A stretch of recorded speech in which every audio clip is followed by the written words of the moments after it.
Everyone, this is Gaurav and edu comrade YouTube platform पे हम वापस से आपका वेलकम करते हैं। और हम पढ़ रहे थे क्लास 9 साइंस से कुछ इंपॉर्टेंट क्वेश्चंस के बारे में, जिसमें आज हम पढ़ने वाले हैं उन्हीं में से कुछ इंपॉर्टेंट क्वेश्चन जो है आपके चैप्टर 3, चैप्टर 4 एंड चैप्टर 5 से रिलेटेड क्वेश्चंस। ओके, तो जिसमें आपका जो फर्स्ट क्वेश्चन है उसको हम पढ़ते हैं, जिसमें आपको दिया हुआ है right the chemical formula of the following. आपको कुछ नीचे पॉइंट दिए हुए हैं, उनके आपको क्या लिखना है, एक एक करके केमिकल फॉर्मूले लिखने हैं। तो सबसे पहला जो है वो आपको दिया हुआ है सोडियम हाइड्रोक्साइड। अब यहाँ पे आपको सोडियम हाइड्रोक्साइड दिया है तो इसका हमको केमिकल फॉर्मूला लिखना है। तो देखिए, आपको केमिकल फॉर्मूला लिखने के लिए हमने आपको समझाया है कि सबसे पहले हम क्या लिखते हैं, सिंबल लिखते हैं। तो देखिए, सोडियम हाइड्रोक्साइड, तो सोडियम का सिंबल हम लिखेंगे। तो सोडियम का सिंबल क्या होता है आपका, Na। सोडियम को हम Na से रिप्रेजेंट करते हैं। हाइड्रोक्साइड एक पॉलीएटॉमिक है, पॉलीएटॉमिक आयन है, तो इसको हम लिखते हैं OH से। किससे? OH से। अब हम लिखते हैं इनका चार्ज। तो सोडियम का जो चार्ज होता है वो होता है +1, और जो आपका ये पॉलीएटॉमिक आयन है हाइड्रोक्साइड, इसका जो चार्ज होता है वो होता है -1। तो हम क्या करेंगे, इसका चार्ज इसके साथ और इसका चार्ज इसके साथ। ओके, तो जब हम इनका चार्ज एक्सचेंज करके लिखेंगे तो आपका फॉर्मूला क्या बन जाएगा, NaOH।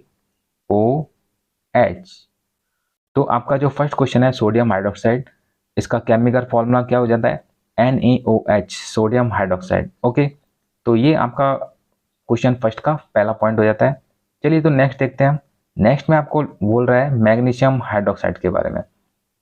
जैसे हमने अभी सोडियम हाइड्रोक्साइड का निकाला है, ऐसे हम किसका निकालेंगे, मैग्नीशियम हाइड्रोक्साइड का।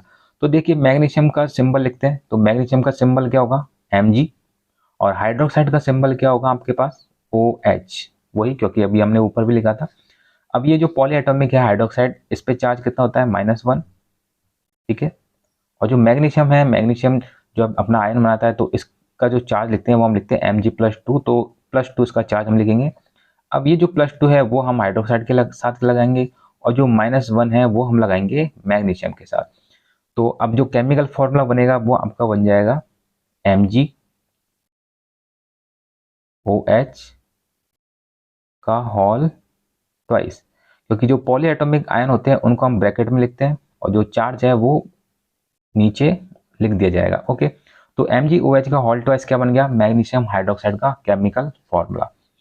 चलिए, तो ये हो जाता है आपका सेकंड वाला। अब थर्ड वाला जो है आपका वो है एल्युमिनियम क्लोराइड। तो एल्युमिनियम क्लोराइड के लिए हम क्या करेंगे, पहले एल्युमिनियम का सिंबल लिखेंगे। एल्युमिनियम का सिंबल Al। ओके, क्लोराइड का आपका Cl। तो ये क्लोराइड का, तो क्लोराइड के लिए जो चार्ज होता है वो होता है इस पे -1, और एल्युमिनियम पे जो चार्ज होता है वो होता है +3। तो एल्युमिनियम का जो चार्ज है +3 वो हम क्लोरीन के साथ लिखेंगे, और जो -1 है उसको हम लिखेंगे एल्युमिनियम के साथ। तो देखिए क्या हो जाएगा आपका Al, क्योंकि 1 को लिखना जरूरी तो होता नहीं है, तो Al Cl और 3, और प्लस माइनस भी हम इसमें लिखते नहीं है, तो ये फॉर्मूला बन जाता है आपका AlCl3। तो एल्युमिनियम क्लोराइड का फॉर्मूला क्या हो गया, AlCl3 एल्युमिनियम क्लोराइड। ओके, चलिए, तो ये हो जाता है आपका थर्ड वाला भी। अब नेक्स्ट पढ़ते हैं हम मैग्नीशियम क्लोराइड के बारे में। तो मैग्नीशियम क्लोराइड देखिए, वापस हम मैग्नीशियम का सिंबल लिखते हैं Mg, और क्लोराइड के लिए हम वही Cl। तो जो Cl है, देखिए ये Cl, तो Cl पे चार्ज है -1, और मैग्नीशियम पे चार्ज होगा +2। ओके, क्योंकि मैग्नीशियम जो होता है वो अपनी बैलेंस ही कितने दिखाता है, 2 दिखाता है। तो इस पे जब ये आयन बनाएगा तो बैलेंस, इसका चार्ज कितना हो जाएगा, +2। तो ये जो +2 है हम इसके साथ लिखते हैं, और -1 को हम लिखेंगे मैग्नीशियम के साथ।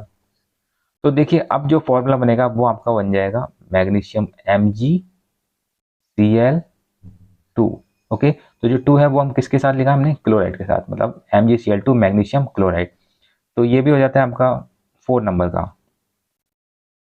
चलिए 5 नंबर को देखते हैं, कैल्शियम कार्बोनेट। तो कैल्शियम का सिंबल लिखते हैं सबसे पहले। कैल्शियम का सिंबल हो गया आपका Ca, और कार्बोनेट जो होता है एक पॉलीएटॉमिक आयन है, तो इसका हम लिख देते हैं CO3। और जो कार्बोनेट होता है उस पर चार्ज जो होता है वो होता है -2। ठीक है, CO3 -2 होता है, और कैल्शियम पे होता है आपका +2। तो देखिए, ये आप हम क्या करेंगे, एक्सचेंज करके लिखेंगे। तो फॉर्मूला क्या बन जाएगा आपके पास, CaCO3 कैल्शियम कार्बोनेट। ओके, तो इस क्वेश्चन फर्स्ट का जो लास्ट है, लास्ट पॉइंट, वो है आपका 6 नंबर का, जो है कॉपर नाइट्रेट। तो सबसे पहले हम वही कॉपर का सिंबल लिखते हैं। तो कॉपर का सिंबल क्या हो जाएगा आपके पास, Cu, और जो नाइट्रेट है वो एक पॉलीएटॉमिक है, पॉलीएटॉमिक आयन है। तो नाइट्रेट का हो जाता है NO3 माइनस, तो हम लिख देते हैं NO3, और इसका जो चार्ज है वो हम लिखते हैं इसके नीचे, वो कितना हो जाएगा -1। और कॉपर का जो चार्ज है वो हो जाएगा आपका +2। ओके, कॉपर का जो, कॉपर अपनी बैलेंस शीट दिखाता है तो वो 2 दिखाता है, तो यहाँ पे क्योंकि वो दे रहा है तो +2 इसका क्या हो जाएगा, चार्ज हो जाता है। तो देखिए यहाँ पे आपका ये जो कॉपर की जो चार्ज है +2, वो हम NO3 के साथ लिखेंगे, और जो -1 है वो हम लिखेंगे कॉपर के साथ। तो देखिए क्या बन जाएगा आपका पास फॉर्मूला, Cu NO3 का होल ट्वाइस।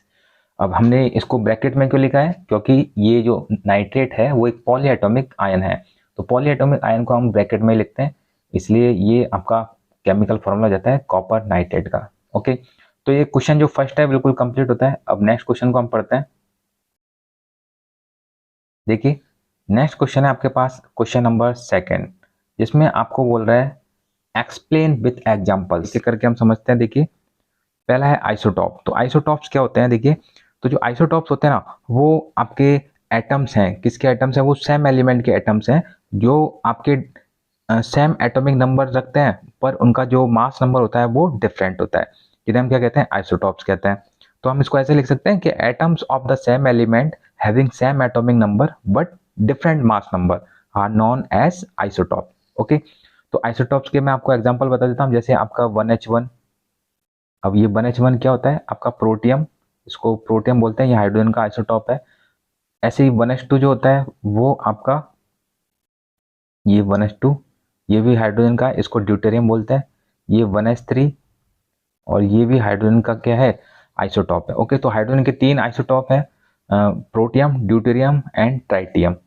चलिए तो नेक्स्ट और देख लेते हैं, और भी इसके एग्जाम्पल लिख सकते हैं हम आइसोटॉप्स के। जैसे आपका कार्बन का लिखते हैं, तो कार्बन का जो आइसोटॉप होता है वो होता है C612, मतलब इसका जो एटॉमिक नंबर है वो तो सेम होता है, पर जो मास नंबर होता है वो डिफरेंट होता है आपका, किसका, आइसोटॉप्स का। तो यहाँ पे जो कार्बन है उसका जो मास नंबर है दूसरे जो आपका इसका आइसोटॉप है उसका होता है 14। ओके, तो एक तो C6C12 और C614, तो ये क्या हो गया, आपके आइसोटॉप हो गए किसके, कार्बन की। तो ये आइसोटॉप हो जाते हैं। चलिए तो नेक्स्ट वाला देखते हैं, जिसमें आपसे बोल रहा है आइसोबार के बारे में। तो आइसोबार को समझते हैं, आइसोबार क्या होता है। तो देखिए आइसोबार, जैसे आपके आइसोटॉप थे उसमें जो एटॉमिक नंबर थे किसी सेम एलिमेंट के, वो क्या थे, एटॉमिक नंबर तो सेम थे, पर यहाँ पे क्या है, आइसोबार में जो एटॉमिक नंबर होंगे ना वो तो डिफरेंट होंगे, पर जो मास नंबर होगा वो सेम होगा। तो चलिए इसको हम लिख देते हैं। जैसे अगर हम लिखें इसको तो कैसे लिख सकते हैं कि atoms of different elements having same atomic mass are known as isobars. Okay, तो जैसे आपके पास एग्जाम्पल है आर्गन का। अब देखिए जो आर्गन है इसका एटॉमिक नंबर होता है 18। कितना होता है, 18। इसका मास नंबर कितना होता है बताओ, 40। कितना होता है, 40। ओके, तो ये तो हो जाता है आपका आर्गन, इसका मास कितना हो गया, 40। चलिए अब ऐसे ही जो एक और आइसोबार है वो है आपका कैल्शियम, और कैल्शियम का जो एटॉमिक नंबर होता है वो होता है 20, और इसका मास भी कितना होता है, 40। अब देखिए यहाँ पे क्या सिमिलरिटी दिख रही है, यहाँ पे आपको सिमिलरिटी दिख रही होगी कि जो आर्गन है उसका मास कितना है, 40, और जो कैल्शियम है उसका भी मास नंबर कितना है, 40। पर यहाँ पे आपको डिफरेंट चीज क्या दिख रही है, डिफरेंट दिख रही है आपको एटॉमिक नंबर। तो ये आइसोबार जो होते हैं ना, यहाँ पे एटॉमिक नंबर डिफरेंट होता है जबकि मास नंबर सेम होता है। ओके, तो ये आप लिख सकते हैं इसमें आइसोबार में। चलिए तो नेक्स्ट देख लेते हैं एटॉमिक मास नंबर। तो एटॉमिक मास नंबर क्या होता है इसको भी हम समझते हैं। देखिए the total number of protons and neutrons present in the nucleus of an atom is called mass number. और इसको हम किससे रिप्रेजेंट करते हैं, किससे डिनोट करते हैं, कैपिटल ए से।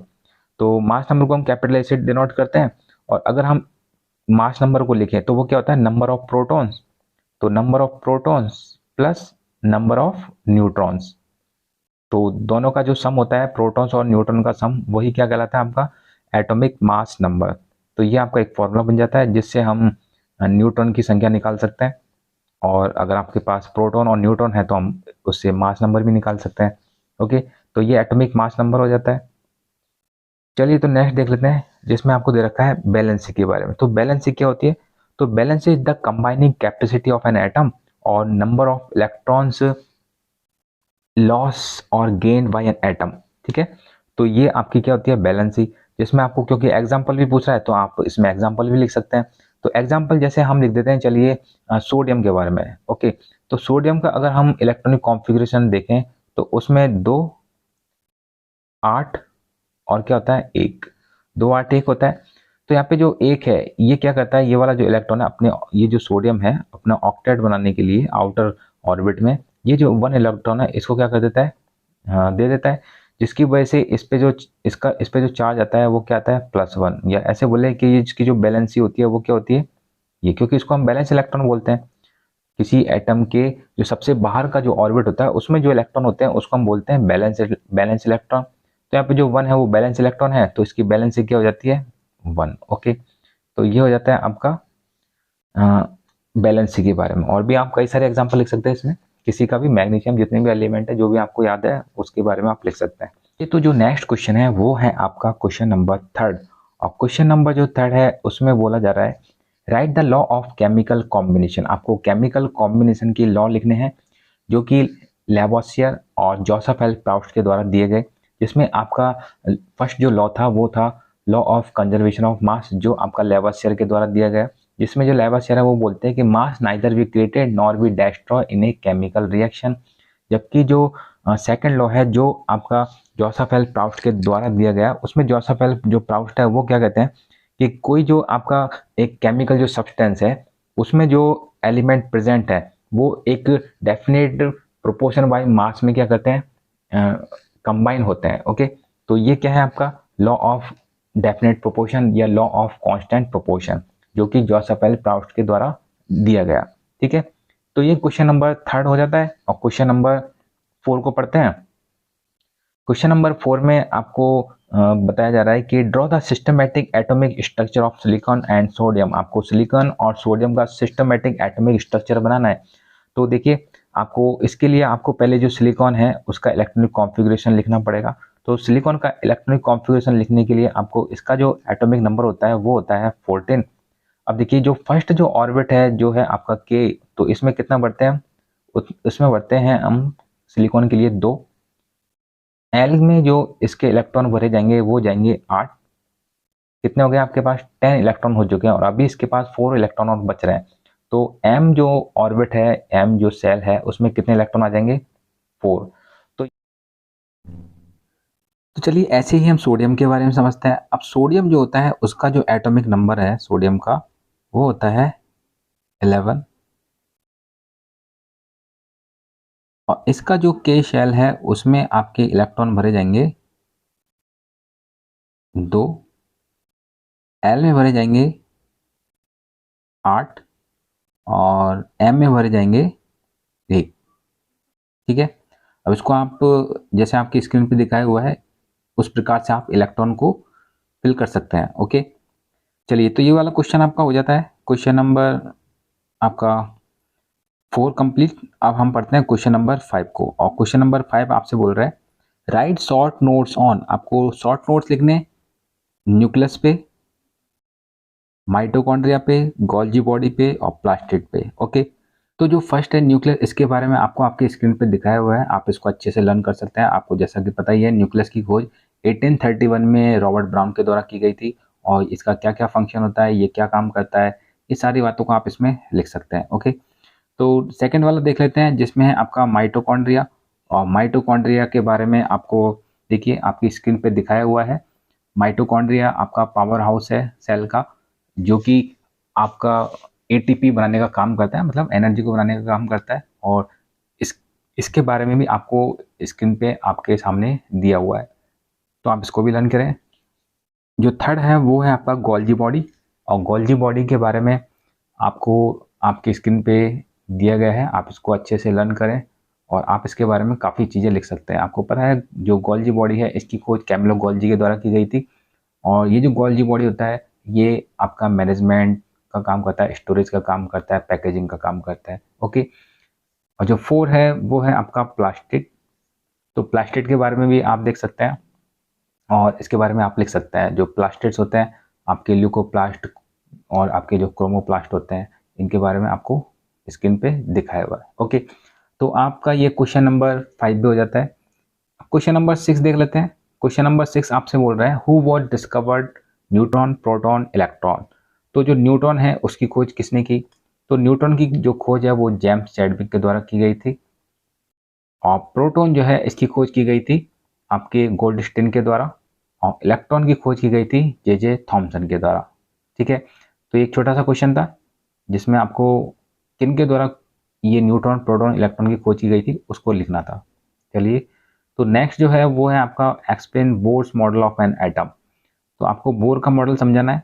बोर का मॉडल देखिए आपको लिखा हुआ है, आप इसको अच्छे से याद करें और उसको आप एग्जाम में लिख सकते हैं। ठीक है, चलिए अब क्वेश्चन नंबर 8 देख लेते हैं हम।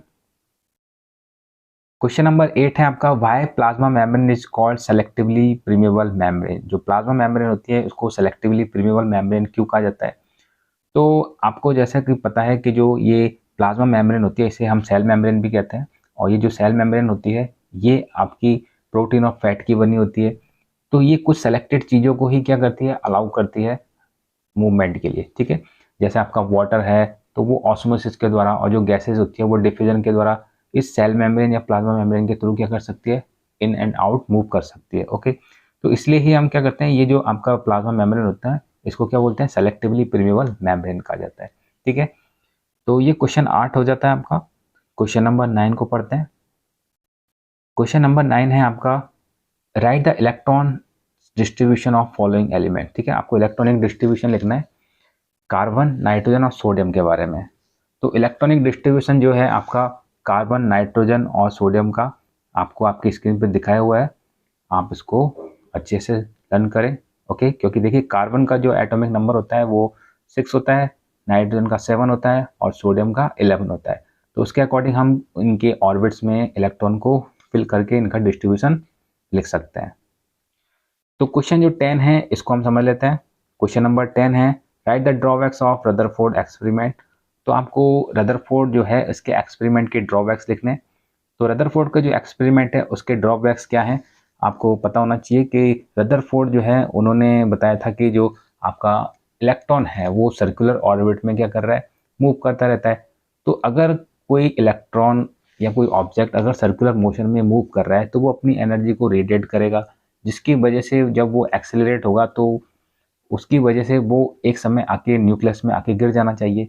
तो ये जो आपका ड्रॉबैक था रदरफोर्ड इसको समझा नहीं पाए थे। तो इसके बारे में आपको लिखा हुआ है, आप इसको अच्छे से लर्न करें। ओके, तो आज के लिए इतना ही, फिर मिलते हैं नेक्स्ट वीडियो में।